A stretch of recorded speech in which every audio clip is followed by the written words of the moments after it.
При диарее до приезда кареты скорой медицинской помощи мама должна обязательно оказать какую-то первичную доврачебную медицинскую помощь. Значит, первичная доврачебная медицинская помощь относится, значит, препараты, которые необходимы быть в аптечке у каждой мамы.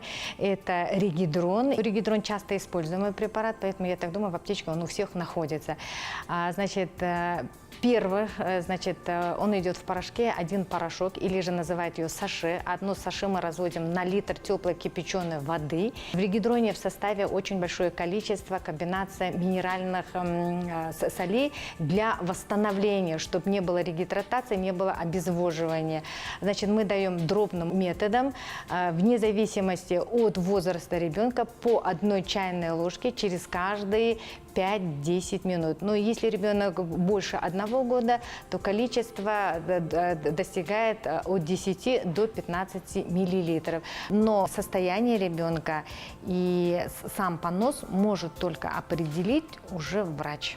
До приема врача ни в коем случае нельзя давать лекарственные препараты.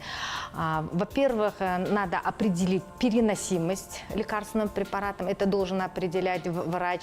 Состояние ребенка. Поэтому все можно давать, кроме лекарственных препаратов.